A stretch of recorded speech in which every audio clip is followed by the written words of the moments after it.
নমস্কার। গল্পসঙ্গীর গল্পের আসরে আপনাদের স্বাগত।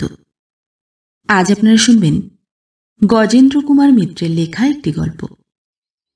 আজকের গল্প অধিকার।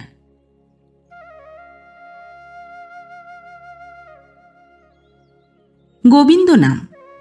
পাড়ার লোকে তার সঙ্গে একটা শব্দ যোগ করে বলতো গবা গোবিন্দ। কেউ কেউ হাবা গোবিন্দও বলতো, প্রকাশ্যেই বলতো। তার সামনে যে একটু রেখে ঢেকে বলার প্রয়োজন আছে তাও মনে করত না। আসলে সে যে শব্দ দুটোর অর্থ বুঝবে, তার কোনো প্রতিক্রিয়া জাগবে বোঝার ফলে এটা কারো মাথাতেই যেত না। লোকটিকে দেখেছি আমি, এখনো হয়তো বেঁচে আছে। ও পাড়া ছেড়েছি বহুকাল, তাই ঠিক বলতে পারবো না আছে কিনা, থাকলেও কি অবস্থায় আছে।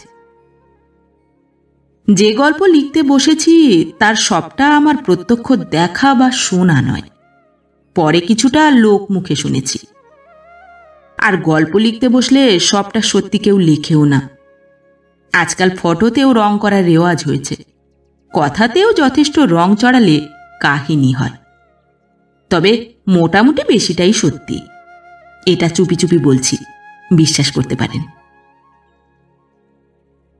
আমরা যে পাড়ায় থাকতুম সেটাকে মিশ্রিত পল্লী বলা চলে। দেখেছেন বই কি আপনারাও, শিয়ালদার দক্ষিণে রেলের ধারে। বস্তিতে আর পাকা বাড়ির সারিতে জড়াজড়ি। অবশ্য 4 নম্বর পোলের ধারে যে বস্তি কটা চোখে পড়ে, আমাদের বাড়ির পাশের এই বস্তিটা ঠিক সেরকম নয়, একটু ভদ্রমতো। টিনের দেওয়াল দেওয়া ঘর, টিনের কি খাপড়ার চাল, মেঝেটাও পাকা। আবার অন্যরকমও ছিল, চেরা বাঁশে মাটি ধরানো দেওয়াল, খাপড়ার চাল। এমন বস্তিও একেবারে ছিল না তা নয়, তবে সে এদিকটাই তত নেই, লাইনের ধারেই বেশি।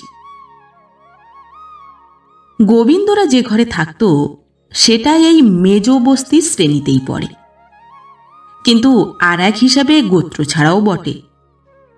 এটা ওই বড় টানা বস্তিটা থেকে বিচ্ছিন্ন, একটা আলাদা টুকরো, যেন একটা কদ জমির কোণা। হঠাৎ পেয়ে গিয়েছিল বস্তির মালিক, 2 ঘর তুলে নিয়েছে। তাতে এই মহলের প্রজারা যে একটু বেশি সুখে আছে তা মনে করার কোনো কারণ নেই। জায়গাটা বড় বস্তির পিছনের দিক।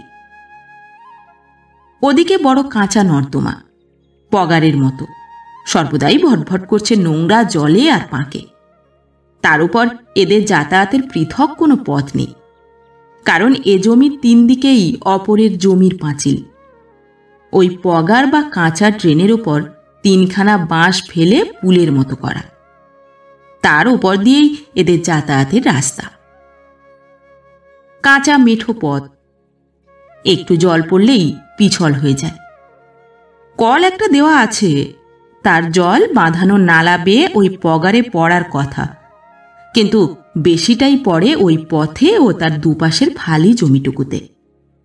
ফলে 12 মাসই কাদা হয়ে থাকে, দুর্ভোগের অন্ত নেই। এরই একটা ঘরে থাকে গোবিন্দ, কিন্তু যাতে ওরা বামুন। দেখতেও খুব একটা খারাপ নয়, রংটা তো বেশ ফর্সা, তবে একেবারেই বোকা, সত্যি সত্যি হাবা যাকে বলে। ভালো করে কথাও বলতে পারত না, জিভ জড়িয়ে একটা আধো আধো উচ্চারণ হতো, টট হতো উচ্চারণই হতো না কোনো কালে। বলতো, শালাটা দিন তোতো কোলে হাঁচছি। আমাদের কথাও বুঝতে পারত না সব, বোকার মতো তাকিয়ে থাকতো হাঁ করে। মুখে লাল পড়তো সেই সময়টায়, আর হাবার মতো হাসত, অর্থহীন বোধহীন অকারণ হাসি। একটু বেঁটে ধরনের গাট্টা গোট্টা চেহারা, গায়ে জোরও ছিল। সেই গুণেই বেঙ্গল পটারিতে একটা চাকরি পেয়েছিল।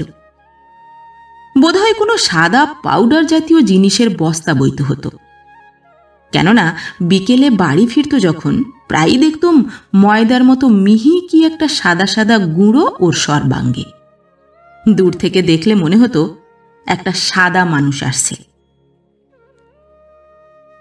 ওদের এই অপ্রকৃষ্ট অবস্থা কিন্তু ওর এক কাকা বিলাসবাবু বেশ ভালো চাকরি করতেন, আপন কাকাই নাকি। অবশ্যই তিনি ওদের সঙ্গে সম্পর্ক রাখতেন না, কোনো খোঁজ খবরও করতেন না। তিনি থাকতেনও বহুদূর উত্তর প্রান্তে।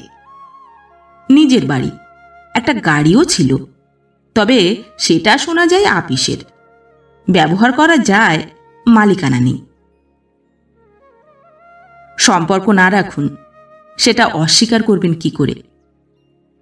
তার কাছে গিয়েই গবার মা একদিন কেঁদে পড়ল। তোমরা মাথার উপর থাকতে আমার খোকার একটা বিয়ে হবে না ভাই? আমার তো ওই একটা, তোমার দাদার বংশ লোভ হবে যে শেষ পর্যন্ত, আর আমিও তো চিরকাল থাকবো না। ওকে কে দেখবে? ওই তো হাবা গোবা ছেলে, খিদে পেলে বুঝতে পারে না। ওকে একটু দেখবে না, একেবারে ভাসিয়ে দেবে। যতই যা হোক, বোকা শোকা আত পাগলা, তোমার দাদার ছেলে তো, বংশের বড় ছেলে। এই বলে তিনি একটু কেঁদে দেওরের দুটো হাত চেপে ধরলেন। বিলাসবাবু যে বেশ একটু বিচলিত হবেন তাতে আর সন্দেহ কি। তিনি যেন একটা হুঙ্কার দিয়ে উঠলেন, তুমি নিশ্চিন্তি থাকো, এই সামনের বসেকেই আমি গবার বিয়ে দেব। দিলেনও তিনি তাই।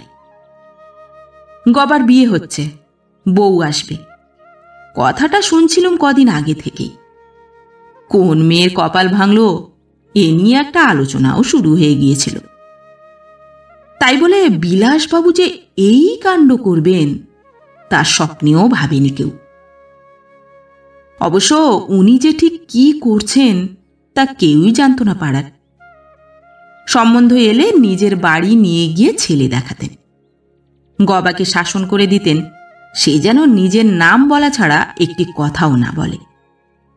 বৌদিকে শান্তিপুরী থান ধুতি পরিয়ে সামনে বসিয়ে রাখতেন। কন্যাপক্ষে যা কিছু প্রশ্নের উত্তর ওঁরাই দিতেন নাক বাড়িয়ে, যাতে গোবিন্দর কথা বলার দরকার না হয়। হ্যাঁ হুঁ বললেও তো বিপদ, লাল ঝরে পড়বে সকলের সামনে। এসব কথা আমরা পরে শুনেছি। তখন যেটা শুনলুম, হঠাৎই একদিন, গবারা কদিন এখানে ছিল না, দৌড়ে তালা দেওয়া দেখেছি সবসময়। গবার বিয়ে বৌভাত সব সারা, আজ বউ নিয়ে এখানে ফিরবে। কৌতূহল ছিল বলা বাহুল্য, কিন্তু সে কৌতূহল প্রকাশের আর বয়স নেই আমার। ভাইপো ভাগ্নেরাই ছুটে গেল বউ দেখতে, তাদের মুখে সব শুনলুম পরে। তবে বউ আসাটা আমার জানালা থেকেই দেখা গেল। ওদের ঘরের সামনে গাড়ি আসা সম্ভব নয়, ওদিকের বস্তির মধ্যে দিয়ে সেই পগার বা কাঁচা ড্রেনের সামনে এসে দাঁড়ালো। সেখান থেকে বউকে আসতে হলো বাঁশের সাঁকো পেরিয়ে। গাড়িটা ট্যাক্সি নয়, বাড়ির গাড়ি। ট্যাক্সি হলে ওই কাঁচা ড্রেনের সামনে পর্যন্ত আসতো না। মেজ ভাইপো দীপু বললে গবার কাকার গাড়ি নাকি। এর আগেও এসেছে, ও জানে, ওরা সবাই দেখেছে। গবার বিয়ে হচ্ছে শুনে দুঃখিত হয়েছি। দুঃখিত হয়েছি মেয়েটার জন্যে, কিন্তু বিস্মিত হইনি। এদেশে কার বিয়েই বা আটকায়, কোন ছেলে? যে যেমন তার মাপের বউ হলে কিছু বলারও থাকে না। কিন্তু গাড়ি থেকে গবার সঙ্গে যে নামল, তাকে দেখে কিছুক্ষণের জন্যে যেন পাথর হয়ে গেলুম। এ কে? এ কি সত্যি গবার বউ, না আর কেউ এলো ওদের বাড়ি? কিন্তু তাই বা কেমন করে হবে? ওই তো গবার মাও নামলো। কে একটা লোক ওদের গাড়ির পিছন থেকে ট্রাঙ্ক, সুটকেস, বাসনে ঝুড়ি নামাচ্ছে। সদ্য বিবাহিতের অবশ্য সাক্ষী। মাথার উপরের কেরিয়ার থেকে শতরঞ্জি জড়ানো বিছানাও। তাছাড়া ছেলেরা ঠিক আসল খবরগুলি বার করে নেয় পাড়ার, ভুল হয় কদাচিৎ। এবারও তারাই এসে খবর দিয়েছে দুপুরবেলা আসবে গবা বউ নিয়ে। সে সময়টাও তো মিলে যাচ্ছে। আর গবার সঙ্গে অন্য কোনো ভদ্রলোক তার বউ মেয়ে পাঠাবে? বিশেষ আত্মীয়রাও তো ইতস্তত করবে না, এ অন্য কেউ আর হতে পারে না। কিন্তু তাই বলে এই মেয়ে গবার বউ? কেউ কি ছিল না সাতকুলে যে কোনো একটা অন্য পাত্র ধরে দেয়? মুটে মজুর, এমনকি রাঁধুনি বামুনও তো এর চেয়ে শতগুণে ভালো। না পেলে গঙ্গায় তো জলের এত অভাব হয়নি এখনো সুপাত্রের মতো। সুন্দর মেয়ে এতটা বয়সে দু চারটে দেখেছি বইকি, কিন্তু এমন সুন্দরী বাঙালির ঘরে আর দেখেছি বলে মনে পড়ে না।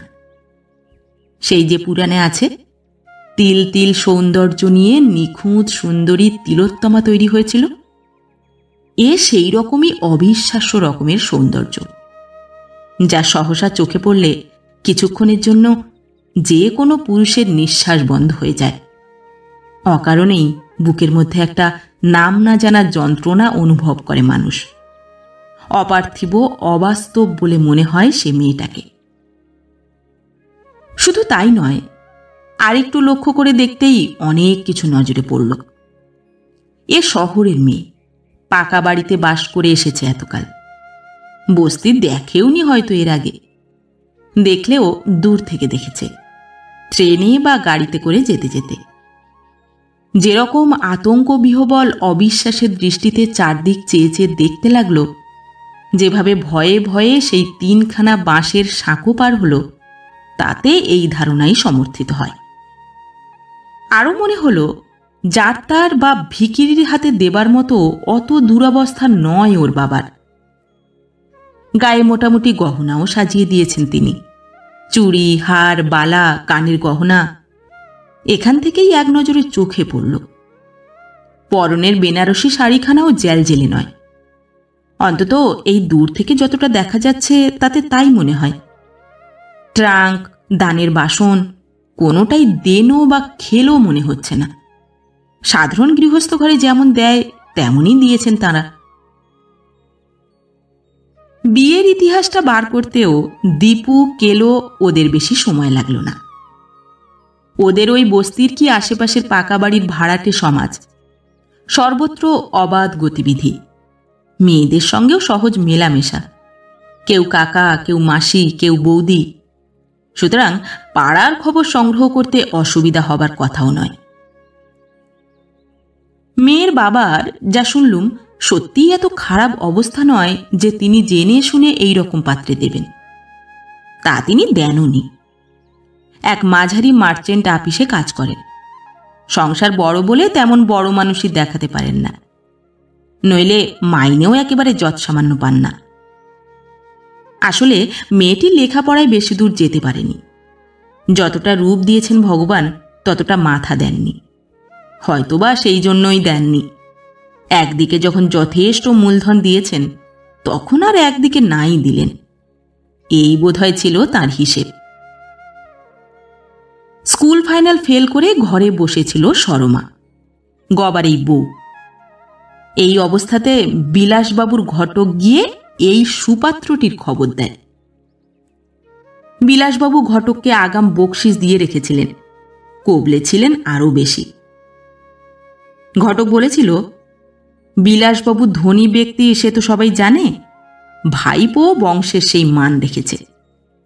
সে বেঙ্গল পটারির ফোরমান, যাদবপুর থেকে ইলেকট্রিক্যাল ইঞ্জিনিয়ারিং পাশ করেছে। ডিপ্লোমা কোর্স অবশ্য, কিন্তু ইঞ্জিনিয়ার হলেই বা এর চেয়ে বেশি কি করত। দেখতেও সুন্দর, খাই বেশি নেই, মেয়ে পছন্দ হলে দরদস্তুরে আটকাবে না। সরমার বাবা হাত বাড়িয়ে স্বর্গ পেয়েছিলেন। বিলাসবাবুদের গাড়ি চেপে দেওর সঙ্গে মা মেয়ে দেখতে গেছেন। ওরাও দেখেছেন এসে বিলাসবাবুর বাড়ি, ধরেই নিয়েছেন একান্নবর্তী পরিবার। বিলাসবাবু কারখানায় ঠিক কি কাজ করেন, সুকৌশলে সে প্রশ্নটা এড়িয়ে গেছেন। কন্যাপক্ষ ঘটকের কথা অবিশ্বাস করার কোনো হেতু দেখেননি।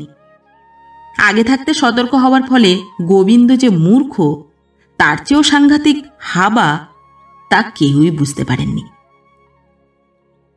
মাত্র 800 টাকা নগদ, সাধারণ বরাভরণ, মেয়ের 12 ভরি সোনা, এতেই এমন পাত্র পেয়ে নিজেদের ভাগ্যবান মনে করেছেন। এই হলো গবার বিয়ের মোটামুটি ইতিহাস। পাড়ায় চাঞ্চল্য উত্তেজনা উঠেছিল বইকি। ইংরেজিতে যাকে বলে ব্রেথ টেকিং বিউটি, তাহলে হয়তো এমন উত্তেজনা দেখা যেত না। এক্ষেত্রে এই বিধাতার অবিচার ও মানুষের প্রবঞ্চনায় সবাই ক্ষেপে উঠল।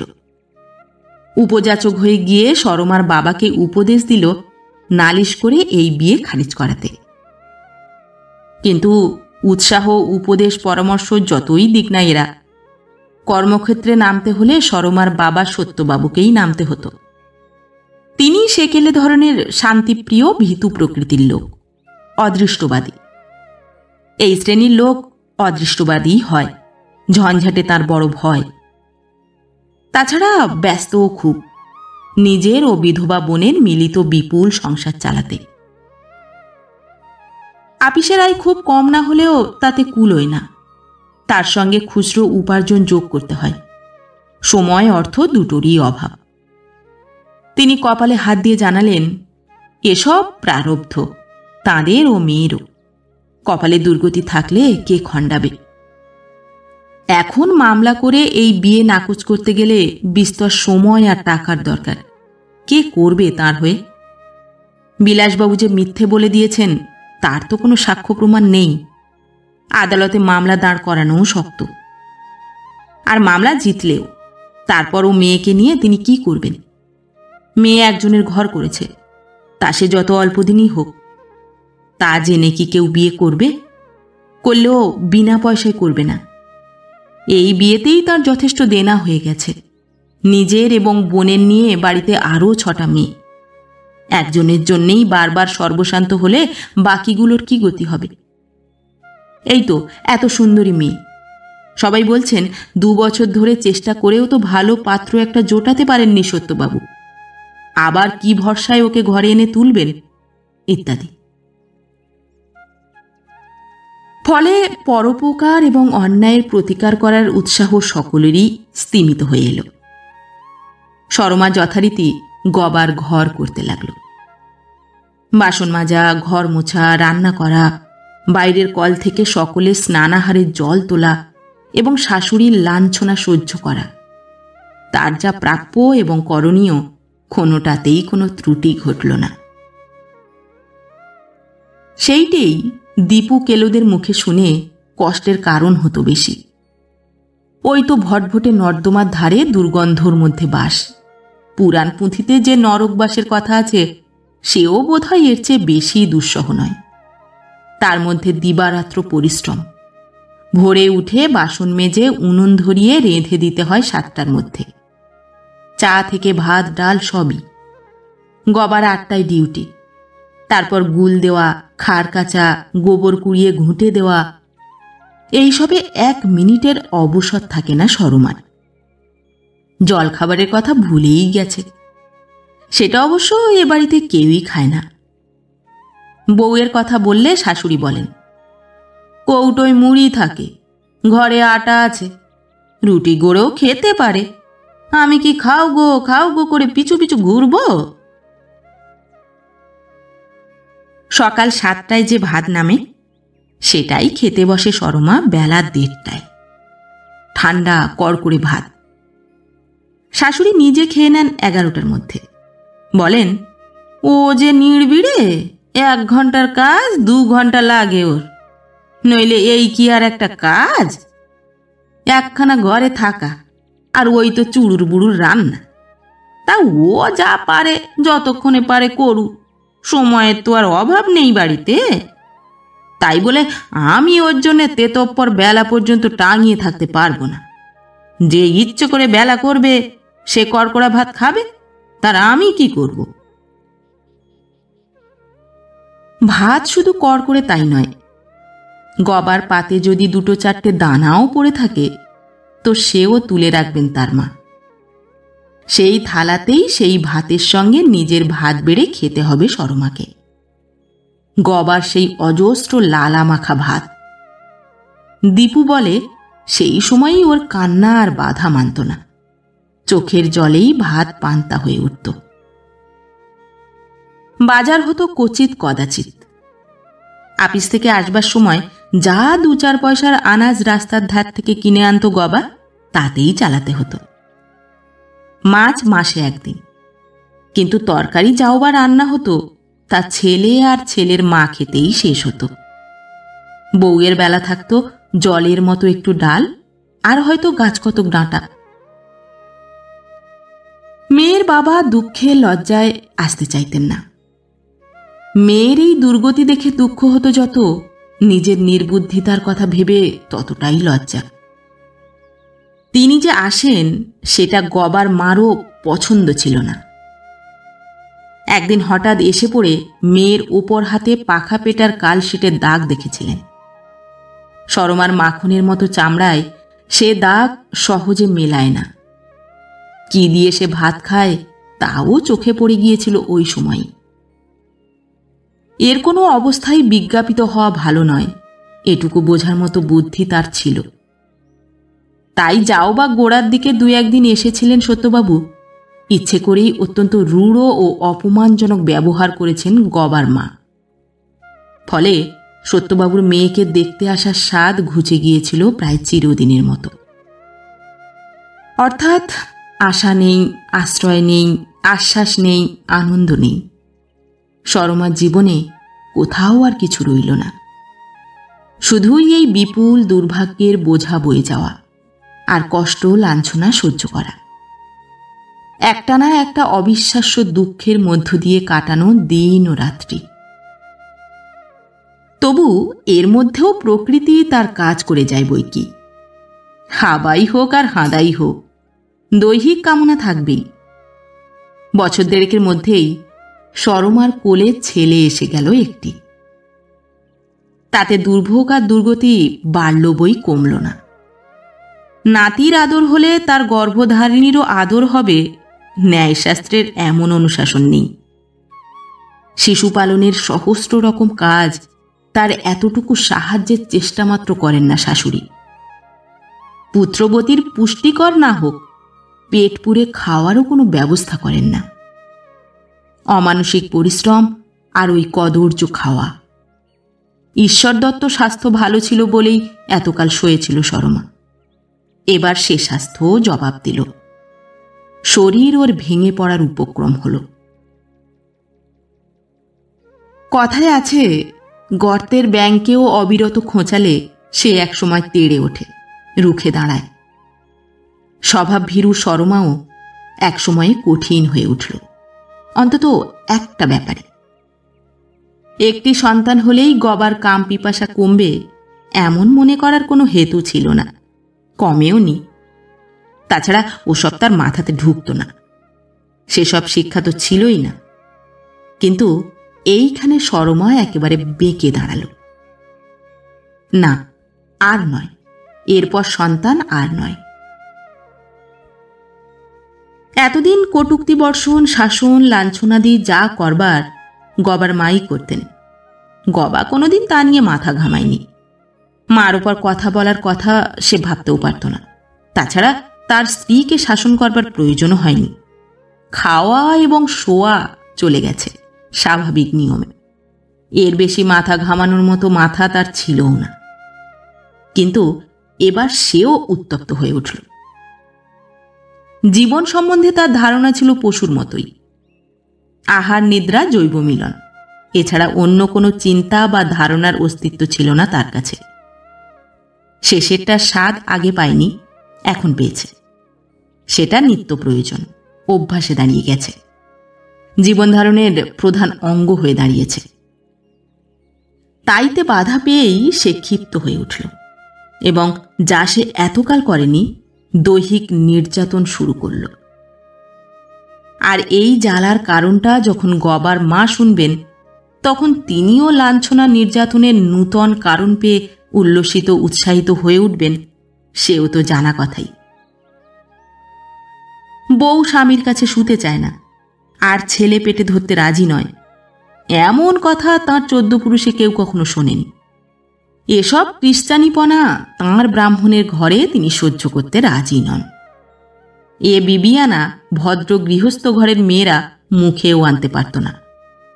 এ তো পুরোপুরি খারাপ মেয়ে মানুষদের মতো কথাবার্তা, আচার আচরণ। ছেলে পেটে না ধরে গতর ভালো রাখবি কার জন্যে? বলি, মেয়েদের শরীর তো স্বামীর ভোগের জন্যেই। তোকে কি ঘরে বাবু বসাতে হবে নাকি যে ফুল ফুলে মুখখানি রাখতে হবে? এসব ছোট লোকপনা আমার এখানে চলবে না, সাপ বলে দিচ্ছি। এসব করতে হলে বাজারে গিয়ে নাম লেখা গে যা। আমরাও বাঁচি, তুইও বাঁচ।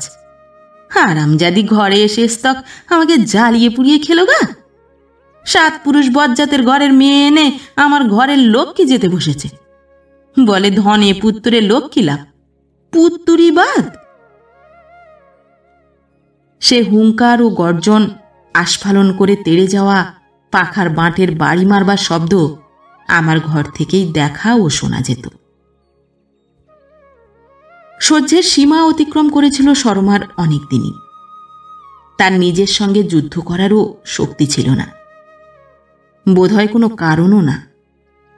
ভদ্রঘরের মেয়ে, সতীধর্ম সম্বন্ধে উচ্চ ধারণা ছিল যথেষ্টই।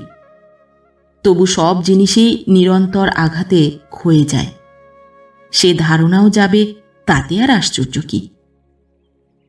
শাশুড়ির সব কথাই সরমাকে এতাবৎ মানতে হয়েছে অনিচ্ছায়। শেষেরটা সে সম্পূর্ণ স্বইচ্ছাতেই মেনে নিল। বেশ ভেবে চিন্তে সব দিক বিবেচনা করে সত্যিই একদিন বাজারে নাম লেখাবার উদ্দেশ্যেই গৃহত্যাগ করল সে। কারো প্রলোভনে পড়ে বা কারো প্রতি আকৃষ্ট হয়ে নয়, সুখে ও শান্তিতে এর থেকে স্বচ্ছন্দে থাকবে বলেই। পশুর জীবন নয়, মানুষের জীবনযাপন করবে বলেই চলে গেল। মহৎ জীবন নয় ঠিকই, স্বাভাবিক সাধারণ জীবনও যে তার কাছে দুরাশা। বাপের বাড়ি আশ্রয় খুঁজে কোনো লাভ নেই, শুধু শুধু তাদের বিব্রত করা। তাছাড়া বাবার সম্বন্ধে একটা সুগভীর অভিমানও বহুদিন থেকে তিলে তিলে পুঞ্জীভূত হয়েছিল। সে কথা সে গোপনও করেনি। পাড়ায় ছোট ছেলে মেয়েদের মধ্যে যা 2-1টি শুভানুধ্যায়ী ছিল তার, বা বস্তির অন্য ভাড়াটেদের মধ্যে 2-1জন সমব্যথিনী, তাদের সঙ্গে কথাবার্তায় সে অভিমান প্রকাশ পেয়েছে। পৃথিবীর কোনো বাবাই বোধহয় এমন বিয়ে দেয় না মেয়ের। নিজের মূর্খতায় ও অজ্ঞতায় দিয়ে ফেললেও এমন নিশ্চিন্ত হয়ে বসে থাকে না। এ ব্যবহার যে করতে পারে, তাকে বাবা বলে ভাবতে ইচ্ছে হয় না ওর। ওর পরের বোনটির বিয়েতে বাবা নিমন্ত্রণ করতে এসেছিলেন। সে বাবার সঙ্গে নাকি একটা কথাও বলেনি। অকারণেই কটা বাসন টেনে নিয়ে রাস্তার কলে চলে গিয়েছিল। কলের ধারে মাটিতে বসে মাজতে শুরু করেছিল। বিয়েতে তো যায়নি। শাশুড়িও পিড়াপিড়ি করেনি অবশ্য, কারণ গেলে লৌকিকতার প্রশ্ন উঠত। সেই জন্যেই বাপের বাড়ি বা অন্য কোনো আত্মীয়ের কথা চিন্তা না করে সোজাসুজি শাশুড়ির তিরস্কার বাক্যার্থ মেনে নিয়ে বাজারেই গিয়ে উঠল সে। সেই একরকম হারিয়েই গেল সরমা। আমাদের মধ্যে থেকে, ভদ্র সমাজ থেকেই হারিয়ে গেল সে চিরদিনের মতো। আমরাও কিছুদিন পরে ওপাড়া ছেড়ে দিয়েছি। নারকেলডাঙ্গার নতুন রাস্তায় বাড়ি করে চলে এসেছি। আর থাকলেও তার খবর পেতাম কি করে? তবে সে যে বেঁচে আছে, আত্মহত্যা করেনি, যা প্রথমটায় মনে হয়েছিল, বাঁচার জন্য অন্য পথ, অন্য জীবন অবলম্বন করেছে, সে খবরটা মধ্যে মধ্যে পাওয়া যেত। কেউ হয়তো তাকে দেখেছে মহার্ঘ বেশভূষায় সিনেমা থেকে বেরোতে, কেউ বা দেখেছে একটি মোটা, অনেক আংটি, সিল্কের পাঞ্জাবি, সোনার হার পরা বাবুর সঙ্গে সন্ধ্যার পর দক্ষিণেশ্বরের মন্দিরে ঢুকতে, কেউ বা দেখেছে বালিগঞ্জের সম্ভ্রান্ত দোকানে শৌখিন শাড়ি কিনতে। একবার শুনলুম পাড়ার সুরেনবাবু পুজোর সময় মুসৌরির কুলুরি বাজারে ঘুরতে বেড়াতে দেখেছে, সঙ্গে এক সাহেব বেশে ভদ্রলোক। খবর গবারও পাই বই কি। পরের বিয়েটা তো ও পাড়া ছাড়বার আগেই দেখে এসেছি। 1.5 বছরের ছেলে রেখে চলে গিয়েছিল সরমা। তাকে মানুষ করা, গবাকে 7টার মধ্যে আপিসের ভাত জোগানো, দীর্ঘদিন অনভ্যাসের পর আর পেরে উঠছিলেন না ওর মা। তবু তো গবা উঠে চা করা, ছেলের কাঁথা কাচা, কয়লা ভাঙা অনেক কাজ করে দিত। সুতরাং আবার বিয়ে করা ছাড়া গত্যন্তর নেই গবার, এ সবাই জানত। দৈহিক প্রয়োজন তো আছেই, সংসারের প্রয়োজন আরও জরুরি। তবে কোণে খুঁজতে নেমে দেখা গেল সত্যবাবুর মতো আহাম্মক মেয়ের বাপ বেশি নেই। শেষে অনেক কাণ্ড করে কোন এক পূর্ব পাকিস্তানি কলোনি থেকে এক নিঃস্ব হাঁপানি রোগীর মেয়ে ঘরে আনতে হলো, সমস্ত খরচ দিয়ে, মাসে মাসে মেয়ের বাবাকে 10 টাকা দেবার অঙ্গীকার করে। তাও পাড়ায় রটে গেল মেয়ে ব্রাহ্মণের নয়, এমনকি কায়স্থেরও নয়। যে পদবী ওদের তা ব্রাহ্মণেরও হয়, নমশূদ্রেরও হয়। কোন জাত কেউ সঠিক জানে না। বিয়ের পরের খবরও মধ্যে মধ্যে পেয়ে যেত। কেলোদের ও পাড়াতেই জন্ম, এত বয়স অবধি ছিল, বন্ধুবান্ধব বেশিরভাগই ওখানে। সুতরাং বাস ছাড়লেও যাতায়াত বন্ধ হয়নি, তাদের মুখ থেকেই খবর মিলত। গবার এ বউ যেন সরমার ব্যর্থ জীবনের সমস্ত বেদনা আর অভিশাপ মূর্তি ধরে এসেছে। প্রচণ্ড দজ্জাল, মুখরা প্রখরা দুই। তাকে না শাশুড়ি না স্বামী কেউই পেরে ওঠে না। সামান্য কিছু বলতে গেলেই চেঁচিয়ে পাড়া মাথায় করে। লোকজন ছুটে এলে চিৎকার করে এদের কীর্তির ফিরিস্তি দেয়। আগের বউকে কি করে জোচ্চুরি করে এনেছিল দেওর ভাজ মিলে, কি দুর্ব্যবহার করে কুপথে যেতে বাধ্য করেছে তাকে, ইতিমধ্যে সেসব কথাই শুনেছে সে। প্রথমেই সে সব খবর সংগ্রহ করেছে পাড়া থেকে। সেই ইতিহাসকেই অস্ত্ররূপে প্রয়োগ করত, সবিস্তারে রং চড়িয়ে বলত। সেই ভয়ে মা বেটা বেশি কিছু শাসন করতে সাহস পেত না। সংসারের চাকাও ঘুরে গিয়েছিল সম্পূর্ণভাবেই। এখন মাকেই ভোরে উঠে বউ ছেলেকে চা করে দিতে হয়, উনুনে আঁচ দিয়ে বাসি পাট সারতে হয়। বউ পরিষ্কার বলে দিয়েছে, বাইরে ব্যাবাক লোক, রাস্তার কলের থেকে জল আইনা পাট কাম আমি করতে পারুম না। অবশ্য গবার মা খুব সহজে হাল ছাড়েনি। অনেক কৌশল, অনেক অন্তর্টিপুনি দিয়ে শাসন করার চেষ্টা করেছেন। নবনব পদ্ধতি প্রয়োগ করতে গেছেন, কিছুই লাভ হয়নি। ইদানিং শুনছি বউ রুদ্ররূপ ধারণ করেছে, হাতও উঠেছে তার, এমনকি স্বামীকে লাথিও মারে মধ্যে মিশেলে। শাশুড়ি ঝাঁটা খেয়েই হার মেনেছেন নাকি, আরও চুপসে গেছেন তিনি। বউয়ের ভয়ানক ভয়ানক ভয় দেখানো। সে বলে, দৌড়ের শিকল দিয়া আগুন লাগাবো ঘরে, তোদের পুড়িয়ে মারবো, বেশি কিছু করবি তো। শুনতুম আর ভাবতুম, এ খবরটা যদি সরমার কাছে পৌঁছত, কিছুটা তৃপ্তি পেত অন্তত। দেখা গেল খবর তার কাছে পৌঁছত, নিয়মিত না হলেও প্রায়ই পায় সে। আমরাই সে খবরটা, সরমার খবর পাওয়ার খবরটা পেলাম বরং অনেক পরে। সরমা চলে যাওয়ার বছর আষ্টেক পরে হঠাৎ দেখা হয়ে গেল পুরীতে জগন্নাথ দেবের মন্দিরে। চন্দনযাত্রার সময় সেটা। রোজ বিকেলে জগন্নাথ দেবের প্রতিনিধি মদনমোহন যান সেজেগুজে নরেন্দ্র সরোবরে জল বিহার করতে। বহু ভক্ত সমাগম হয় সে সময়। আমিও সেই উদ্দেশ্যেই গেছি। সঙ্গে সঙ্গে চন্দনপুকুর পর্যন্ত না যাই, রওনা হওয়াটা অন্তত দেখব। আমি যখন পৌঁছেছি তখনও যাত্রার বহু বিলম্ব।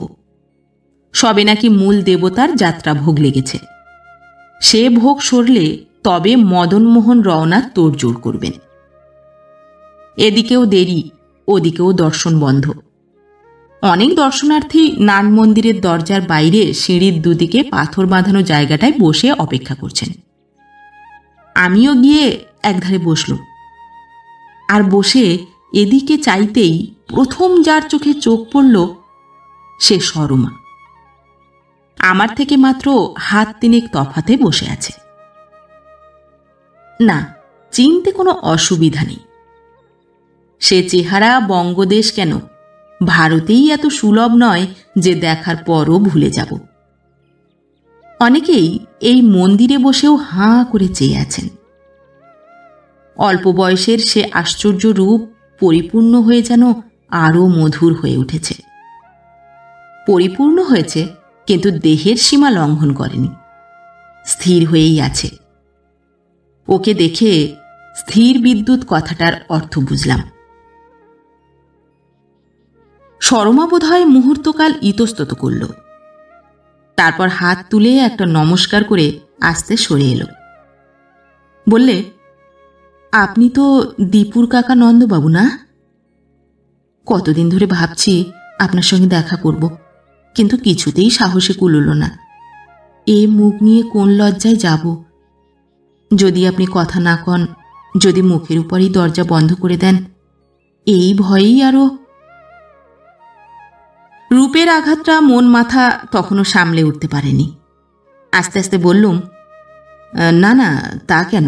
ছি, কি অবস্থায় তুমি বাইরে পা দিয়েছ সে কি আর আমরা জানি না?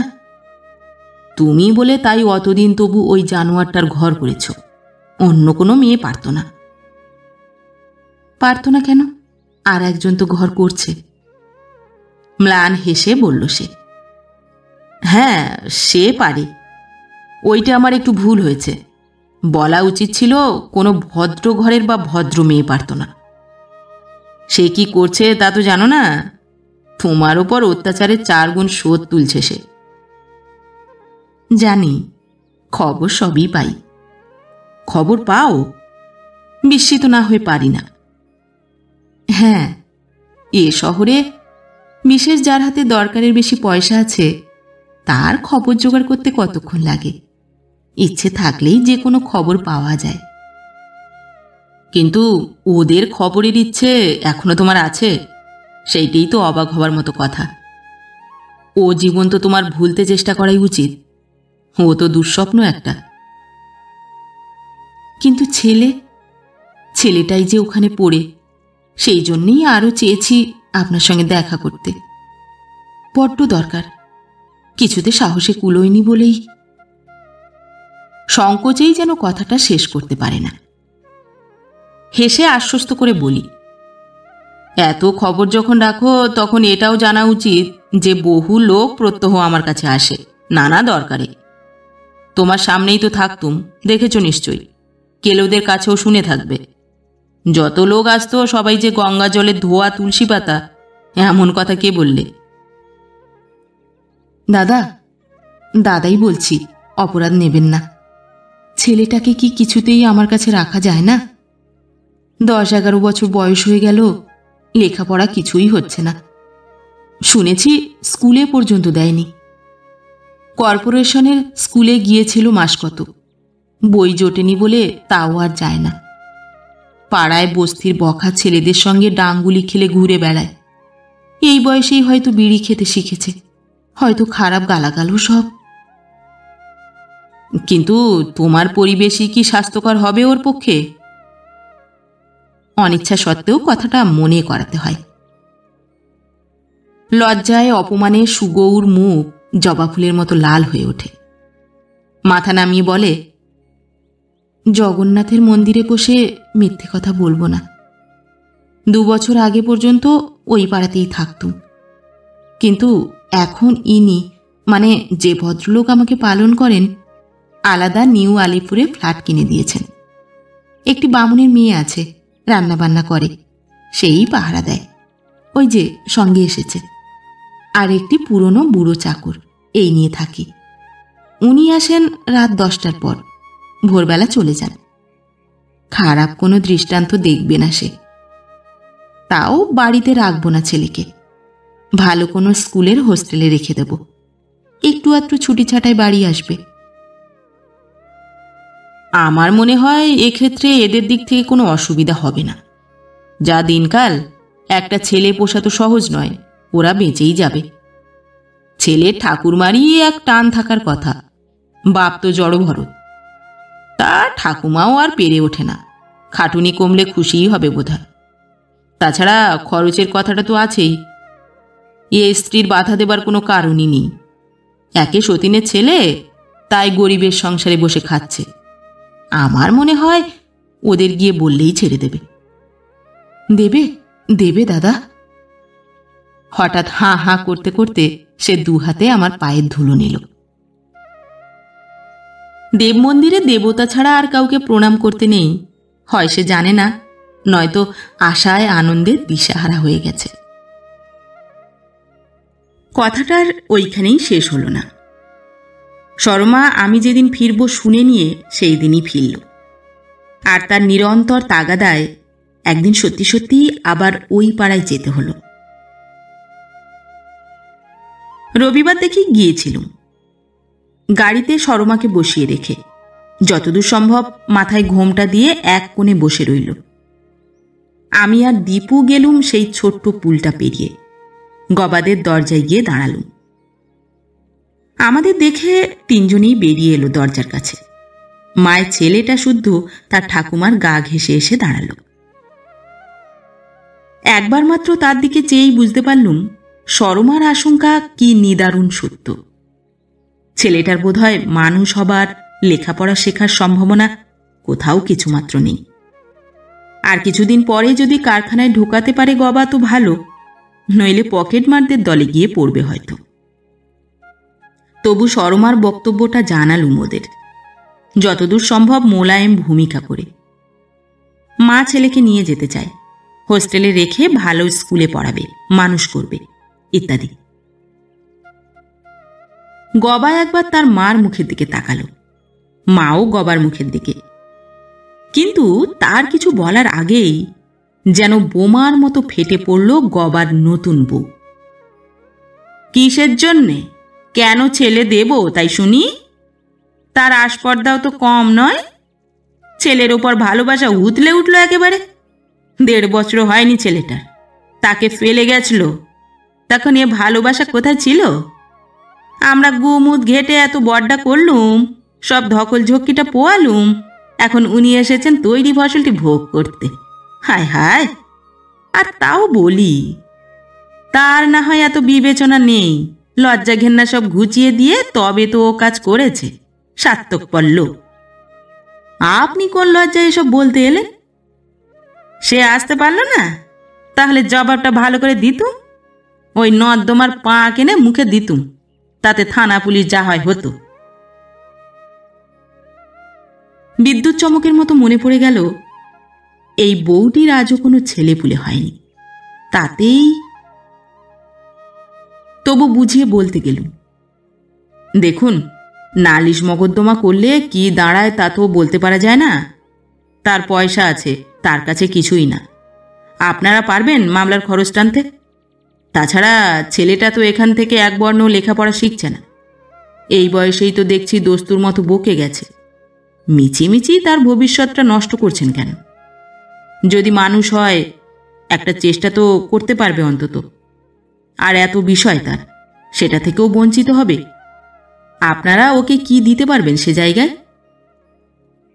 পরিচয় যতই যা হোক, এখানে থাকলে বামুনের ছেলে, ভদ্রলোকের ছেলে বলে পরিচয় দিতে পারবে। ওখানে তাকে কি ঘরে কি পরিচয়ের মধ্যে নিয়ে যেতে চাইছেন? বড় হলে লোকে কি বলবে? অমুক বাজারি মেয়ের ছেলে, এই তো। সগর্বে যেন কথাগুলো ছুঁড়ে মারে সে। কি উত্তর দেব মনে মনে দ্রুত ভেবে নিচ্ছি, ড্রাইভার এসে পিছন থেকে জামার খুঁড় ধরে টানল। ওই মায়াজি ডাকছেন আপনাকে। বিস্মিত এবং কিছুটা বিরক্ত হয়ে ফিরে গেলুম গাড়ির কাছে। দেখি শর্মার 2 চোখ দিয়ে অবিরল ধারে জল পড়ছে। সে প্রায় রুদ্ধ কণ্ঠে বলল, থাক দাদা, ওদেরই জিনিস, সত্যি ওদের কাছেই থাক। আমার সত্যি এটা আসপদ্দা। চলুন ফিরে যাই। মিছিমিছি অপমান, ছিছি, আমার মাথা ঘুরে মরতে ইচ্ছে করছে। সেদিন অদৃষ্টের নমুনা তো দেখেই নিয়েছিলুম, সেদিন আমার মরাই উচিত ছিল। এবার হাউ হাউ করে কেঁদে উঠল সে। মজার গন্ধ পেয়ে কৌতূহলী লোক জমেছে দু একজন করে। আমি তাড়াতাড়ি গাড়িতে উঠে দীপুকে ইঙ্গিত করলুম উঠে পড়তে।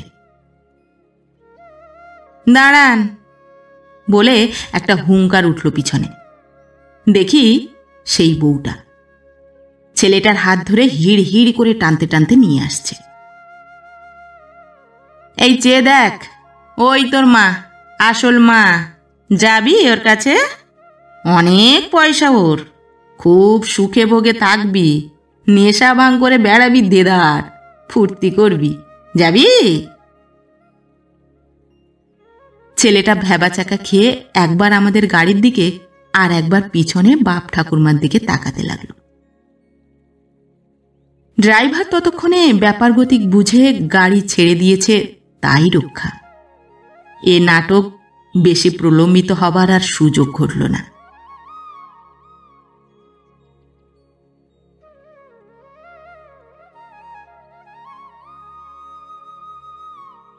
নমস্কার। পরবর্তী গল্প নিয়ে খুব শিগগির ফিরে আসছি। ততক্ষণ সবাই ভালো থাকবেন, সুস্থ থাকবেন। গল্প পাঠ কেমন লাগলো অবশ্যই কমেন্ট করে জানাবেন, এবং ভিন্ন ভিন্ন স্বাদের অডিও স্টোরি শোনার জন্য অবশ্যই চ্যানেলটি সাবস্ক্রাইব করবেন। ধন্যবাদ।